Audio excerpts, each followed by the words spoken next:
Carl lives on. Let's start with Carl Grimes. One of the biggest missteps the Walking Dead TV show ever made was killing off Carl, especially when you look at how important he is in the comics. In the original story, Carl isn't just along for the ride. He grows up, marries Sophia, yeah, we'll talk about that one later on, and basically becomes the backbone of the new world. He outlasts the worst of it, helps build something better, and turns into a symbol of hope and progress. The comics let Carl evolve from Rick's son into a leader, carrying the torch for the next generation and redefining what survival means. However, on TV, Carl gets written out in Season 8, leaving behind a stack of emotional letters before dying for absolutely nothing. Instead of giving Carl the chance to influence the future to actually rebuild, the show reduces his story to another tragic moment, fueling Rick's grief, Lori and Judith's death. But the franchise reshaped the heart of the story with how they handled both Lori and Judith across the two versions of The Walking Dead. The comics don't feel sorry for Rick, even for a split second. Oh, no. When the governor attacks the prison, both Lori and Judith are wiped out in a single cold moment. Lori is shot while holding Judith, and the baby is crushed beneath her body as they fall. There are no goodbyes here. They're gone, permanently. However, the TV show gives us a completely different picture of them. It starts with one of the most haunting moments in television history. Lori dies during childbirth, and Carl, still just a kid, is forced to put her down before she turns into something they don't recognize. However, miraculously, Judith survives, and she's not just a background character. The writers clearly wanted to give viewers some light in all the darkness, someone for Rick and the rest to protect, and a reason to believe that his world isn't completely lost. Judith eventually becomes a prime example of why survival matters. She forms unexpected connections, including a strangely sincere bond with Negan, and proves she's more than just the kid. She steps into danger, saves lives, and earns her place among survivors twice her age, Carol's death.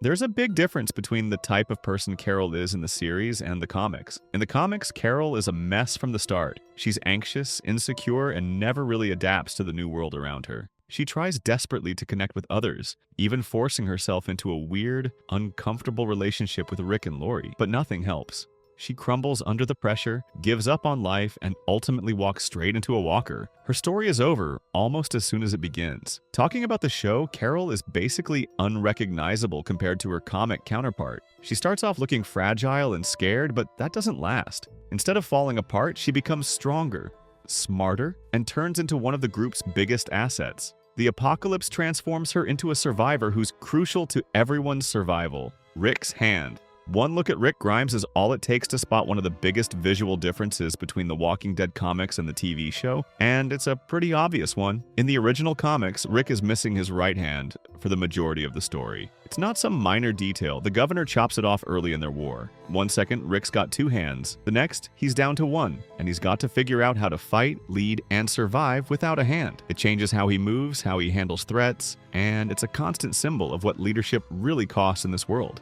But the TV series skips all that. Rick keeps every limb from start to finish. And the reason isn't deep. It's just that erasing Andrew Lincoln's arm with CGI every week would have been a nightmare for the production team. It would be too expensive, too complicated, and a headache for all those fight scenes. Sophia's alive. Okay, I think most TWD fans would agree that the show did Sophia bad. If you've seen the show, you know how her disappearance hangs over the whole second season, like a storm that never goes away. It all starts with a scared Sophia who goes missing while running away from the walkers. And now that Sophia's gone, what follows drags out episode after episode. Hope slowly fades away, and every lead turns up empty, until finally the barn doors open, and there Sophia is. Not rescued, not alive, but gone, turned into one of the undead. But none of this happens in the comics. They did the reverse Judith with this one. In the original story, Sophia survives and gets the chance to become someone meaningful. In the comics, it's not Sophia, but her mother Carol, who doesn't make it. She's the one who breaks under the weight of loss. Sophia is a long-surviving character who is adopted by Glenn and Maggie after Carol's death. She forms a close bond with them and later marries Carl Grimes, becoming his wife and mother to their daughter, Andrea. Andrea's survival and romance. Andrea's story is one of the clearest cases where The Walking Dead just effed up. The show split her life into two completely different paths.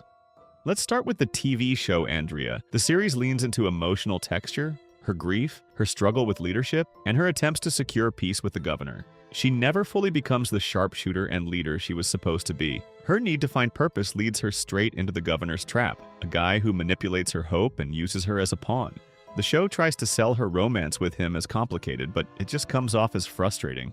Andrea keeps believing she can fix things, but all it does is set her up for betrayal and ultimately a pointless death. Now open the comics, and it's like Andrea is a whole new person. Comic Andrea is tough, smart, and actually grows. She becomes a sharpshooter, earns real respect, and turns into one of the group's most reliable leaders. And instead of falling for a manipulator, she builds a genuine partnership with Rick. If you want to see what The Walking Dead could have been, just look at the comic Andrea. She's everything the show is missing. Michonne and Ezekiel.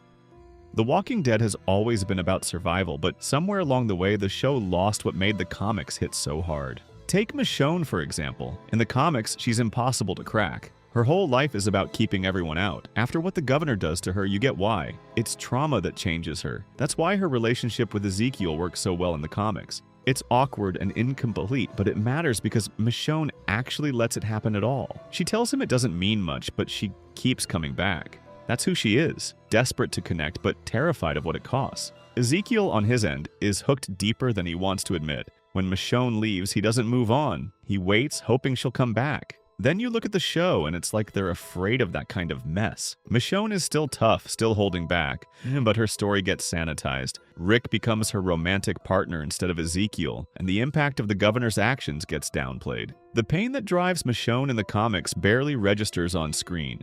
Her connection with Ezekiel was reduced to a quick kiss and nothing after it. The show doesn't give them the time or space to become anything more. Maggie and Glenn. Another relationship altered in the TV show is Maggie and Glenn's. The show displays Maggie and Glenn as a sweet, awkward love story almost immediately. Two nervous survivors find comfort in each other as the world collapses. However, the comics aren't so sentimental. In the comics, Maggie and Glenn don't exactly click right away. Maggie keeps things casual, but Glenn gets attached fast, and that mix makes things a little messy between them at first. Still, as they spend more time together, things change. Their feelings get real, and by the time they get married, it actually feels right. Eugene and Rosita. Eugene and Rosita's story also changes a lot depending on whether you're reading the comics or watching the show. In the comics, Rosita starts out with Abraham. He leaves her, and it's pretty rough. You'd expect her to spiral, but instead she finds Eugene. Eugene drops the whole fake scientist act, finally admits there's no cure, and starts proving himself in real ways. He pitches in with food ideas, helps make ammo, stuff like that. They even get married eventually. In the show, however, Eugene and Rosita share a platonic relationship. While they express deep care for each other, particularly in the series finale, their relationship is not romantic. Eugene was once in love with Rosita, but he moves on eventually, and their relationship in the show is more about friendship and support rather than romance. Tyreese's earlier death. If you want a perfect example of everything that's wrong with The Walking Dead, just look at what they did with Tyreese. Despite having some problems with Rick early on, Tyreese genuinely tried to keep the group safe. In the comics, Tyreese was a crucial figure within the survivor group. He was a physically strong, able-bodied man, able to hold his own against any zombie threats that the group encountered. But the comics didn't let Tyreese stick around for long. When the governor storms the prison, Tyreese is killed fast and brutally. He gets no warning and no time for goodbyes. It's shocking and straightforward. It's heartbreaking, a reminder that this world doesn't reward kindness or strength. Then there's the show, which always feels the need to shake things up, sometimes just for the sake of being different. Instead of Tyreese, Herschel gets the infamous execution at the prison, and it completely shifts the emotional balance of the story. Rick is shattered by Herschel's loss, and the group twists in a different direction. Tyreese, on the other hand, gets a slower, more drawn-out end. While searching Allie's childhood home, he's bitten by a walker. A thing of comfort in all of this is that Tyreese actually gets to die in the presence of some of his closest friends. Alpha's head. For all its hype, The Walking Dead can't seem to help tripping over its own feet, and Alpha's death is a perfect example of what's both right and wrong with the show. Negan convinces Alpha that Lydia is being held captive, lures her into a quiet cabin, and for a moment, she actually believes she's won.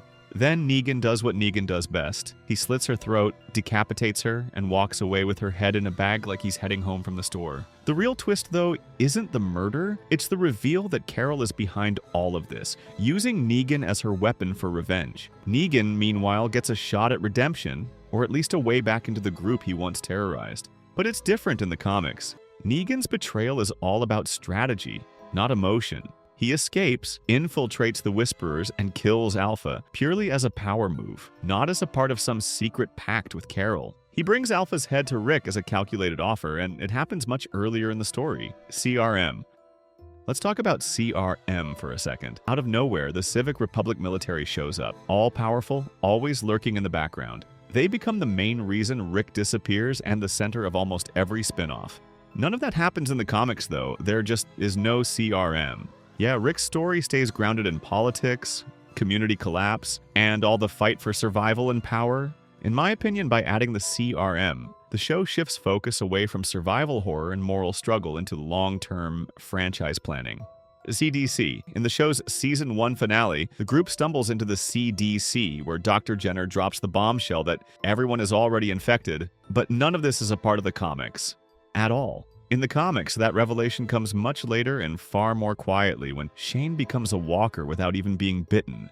That realization hits moments after Carl shoots Shane to save Rick. Shane dies, rises anyway, and Carl is forced to put him down, revealing that death alone is enough to turn someone. The final ending. The showrunners even changed the way the show was supposed to end. After all those years of chaos, people finally start piecing things back together. That is when Sebastian Milton kills Rick Grimes. Rick comes back as a walker, and it is up to Carl to do the unthinkable. You see, this world Rick helped save, his sacrifice actually means something, and the story wraps up for good. But the show, it's totally different. In the final season of The Walking Dead, Rick Grimes is revealed to be alive and held in a Civic Republic institution after being taken away by a helicopter. This institution is located far from where the main group is, and it is confirmed that he is in the custody of the Civic Republic military, which has its base in Philadelphia. Rick's story hangs in the air waiting for some spin-off to pick it up. While the comic gives you real closure, the show keeps everything open-ended. The F word.